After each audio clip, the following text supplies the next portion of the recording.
These aren't the toys we deserve. These aren't the toys we need. These are the toys that we can afford.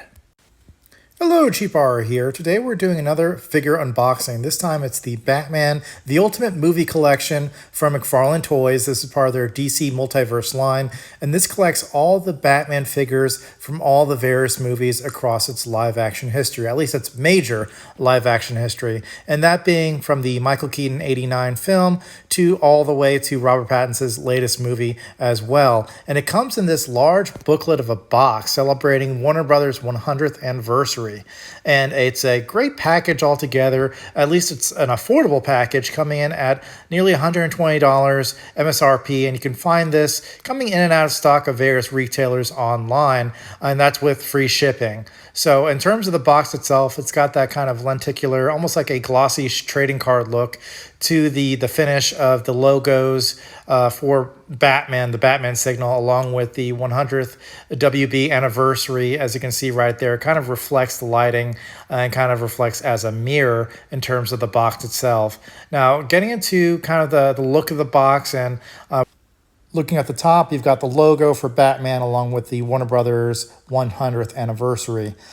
Turning it around, you've got the description includes the 6 Batman figures and the Bat Signal, along with, again, the DC Multiverse and WB 100.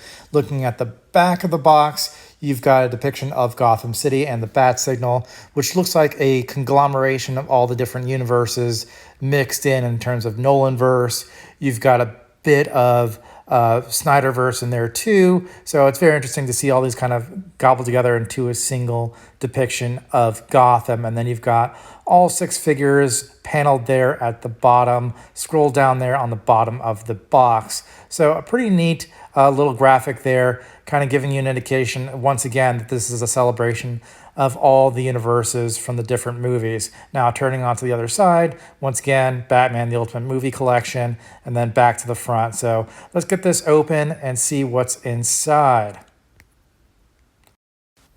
Now, this is kind of a booklet held together in terms of the clasp of it with this Velcro to keep it closed. But when you open it, you have all the figures contained in this plastic shell. Now, looking at the plastic shell itself, it looks like it is pretty cheaply made, that you're going to have to crinkle and yank these figures out in order to get them in your hands. So again, the package looks nice on the surface, but once you start digging deep into it, it is kind of cheap. Now, the figures themselves, they have all the different logos and names and titles of the Batman films. So pretty neat to have them almost like displayed there like the Batcave, all the costumes and suits. So of course you've got all the Batmans one by one here.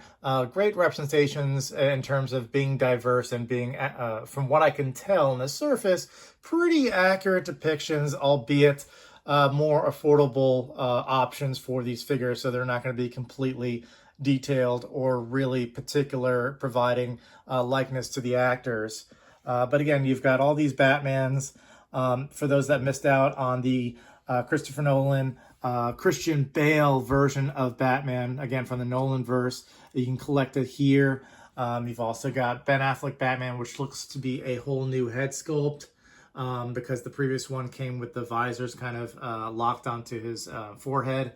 And then you've got Robert Pattinson Batman. And then it also comes with this kind of bat signal that looks like you can switch out the different the symbols to represent each Batman film, along with looks like some trading cards. So we're going to get this open and see how these figures look outside the package. Okay, so first out of the box is the original, or should I say, the most memorable in terms of initiating the live-action Batman movies, and that is the '89 Batman from director Tim Burton and starring Michael Keaton. Now, of course, in terms of accessories, you have the bat signal, as you can see here, which looks like it's perched on a rooftop. It comes with a battery inside that you can turn on, and you can flip out the actual bat signals themselves. This one, of course, is particular to the 1989 Batman, but there are these little shields, when you pull them out and replace them, you can replace them with the logo of each movie. So let's take a look at the Michael Keaton figure. So while this, of course, holds a strong part of my heart, having been the first Batman movie that I saw in theaters, it's not necessarily the best figure. I'd count this as number 3 in terms of my favorite of the collection. But you can see there, pretty good in terms of these more of like soft likenesses for the chins of each figure. This doesn't necessarily compare to some of the NECA figures that have come out over the years for the Michael Keaton Batman, and the variants in terms of the ones that they've had in the video games for the colors of the NES colors on the NECA figures, or some of the variants that they've done. It's very necessary to have these stands as well, to be able to have the figure stand up properly. Otherwise, some of the poses that you're going to try to get them in, are going to be pretty difficult. But in terms of the textures, of course, you've got the rubber suit, you've got the textures of the muscles, the wristbands. You've got plenty of articulation throughout the body to be able to pose as necessary. And in terms of once you get to the boots, as you can see there, plenty of texture. There is an annoying piece right here that it is a separate piece from the rest of the boot. This little piece here on the almost near the back sole of the shoe, almost like his lacing of the boot. This one, if you're pulling it out of the package, you get stuck on the plastic, and sometimes the plastic comes with it, and it's kind of like these plastic straps that hold the figure down. It's kind of stuck underneath, and unless I pull this piece out of the figure, this plastic piece is going to be stuck there forever, because these were the restraints when you pulled the figure out of the package. But anyway, kind of annoying. But something else to notice is that these cloth capes, sometimes they come with more of a plasticky or vinyl cape. Some of the higher quality figures, it's almost like there's a wire in there that you can kind of get it to poses in and of itself. But for the budget of these figures, I guess it's fine. In certain occasions, it might look a little cheap, but next to of course, the bat signal, it'll look like it pops.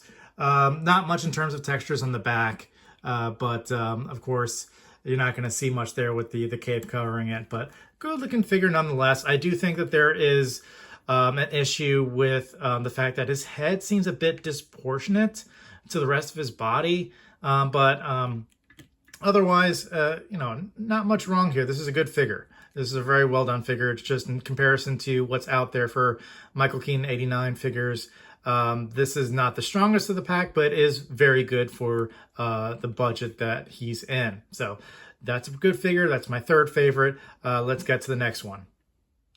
So next up is Val Kilmer's Batman. This is, of course, Joel Schumacher's take on Batman, and no movie beyond Batman Forever has really evolved over time in kind of changing the thoughts and opinions of its audience for genre films than Batman Forever. It opened up with extreme commercial success, and for the most part, audiences liked it. And then over time, especially with the release of Batman and Robin, it was seen as kind of the disdain, the bad examples in terms of doing superhero films. And then over time again, once you go through these periods, it is now considered to be a very underappreciated film, especially with the consideration that the cutout scenes for the film and the alternative cut that is available or has been shown to a number of people that give more of a psychological take on this film that is more slower paced, more development to Bruce Wayne Batman, and why kind of that internal struggle, his subconscious that is fighting within him, kind of expels its way out, and he has to make a critical decision as to why he became Batman. So I think there's a lot to like about Batman Forever, whether it's the theatrical cut or the director's cut. But that being said, great looking figure. This is why it's my favorite of the pack. This is kind of the suit that he wears at the end of the film for the final climax with the battle between Two-Face and Riddler. I will say that sometimes the cape since it's glued on there. Sometimes the cowl hovers a bit over the cape. It doesn't give it the best look, but in terms of getting a Val Kilmer Batman figure, that's a rarity that's occurred or hasn't occurred that often in the past 20 plus years. But the sheen to this suit that he wears at the end of the film, where Robin takes on his new outfit as well, and they go by sea and by air to get to Riddler's base hideout. I think it looks really good. And of course, each one of these, if I point out, have ab crunches, so you can get them into really interesting kind of poses, etc., etc., to get them going if you're trying to just put them on a display. And then with, of course, the stands, as I said, are a bit of a necessity to have them be able to do those action poses without falling over. But great looking figure, of course, in terms of the textures. This is widely different from the Michael Keaton Batman with kind of, you've got more textures, almost like muscles, that you can actually see the muscles on the legs, almost like the muscle tissue underneath.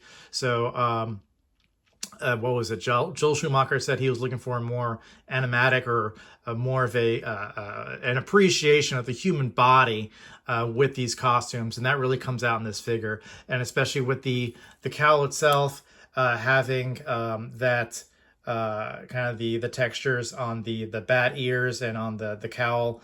It's a nice touch. Great looking figure. Cannot recommend this enough.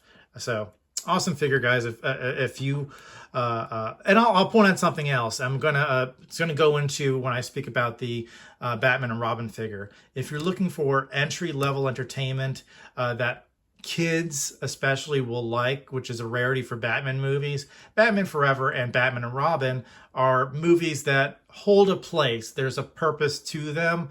I know that a lot of people think they're terrible, or at least Batman and Robin is terrible, but there's a special place for them for being able to show your kids something in terms of a Batman movie that they can watch. And I think there's a purpose to that, especially when they led to better decision making with how you do Batman films. So that is the Val Kilmer Batman figure. Awesome.